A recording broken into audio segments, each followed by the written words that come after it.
বাড়িতে অনেক বছর পর সত্যনারায়ণ করা হলো। এই সত্যনারায়ণ করার অনেক দিন ধরে ইচ্ছে ছিল। ইচ্ছেটা রবিবার দিন পূরণ করা হলো। রবিবারে পূর্ণিমা ছিল, সেই পূর্ণিমাতে আমাদের 11টা সাড়ে 11টা নাগাদ পুজোটা শুরু হয়েছে। আয়োজনটা খুব তাড়াতাড়ি করতে হয়েছে। এদিকে মা সিন্নির কলাটা দিয়ে দিল।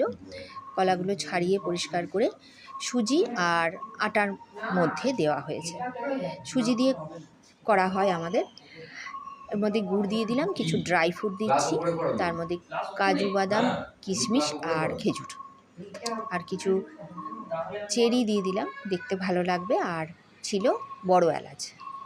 আর এদিকে পিড়েটা সাজানো হয়েছে, তার মধ্যে কলা দিয়ে দেওয়া হয়েছে। আমার দেওর আর মা দুজনে মিলে একটু সাজিয়ে নিল। বাউনও এসে গেছে, বাউন ঘট সাজিয়ে নিল। নেওয়ার পরে নারায়ণ এসছে, নারায়ণের জন্য একটা ধুতিও রাখা হয়েছে। এবার নারায়ণের স্নান জল তৈরি হচ্ছে, দুধ দিয়ে স্নান জলটা তৈরি হলো।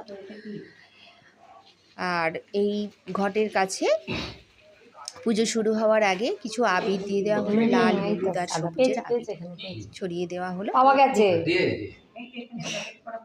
পুজো শুরু হয়ে গেছে। আবিরগুলো ছড়িয়ে দিল, দেওয়ার পর পুজো শুরু হলো। স্নান জল তৈরি হচ্ছে, নারায়ণের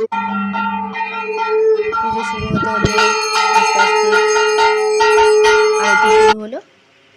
এবার হোম হবে। হোমের কাঠগুলো হোম কুণ্ডলীর মধ্যে সাজানো হলো।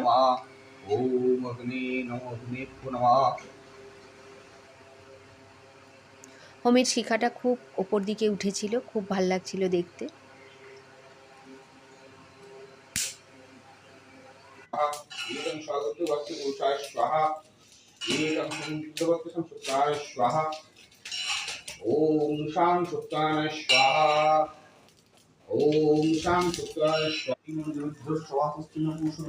হোমও কমপ্লিট।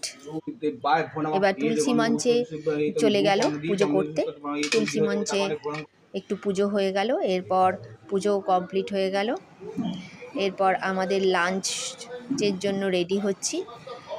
খিচুড়ি আর পাঁপড় ভাজা আর ধোঁকা দিয়ে আলু দিয়ে দম করা হলো।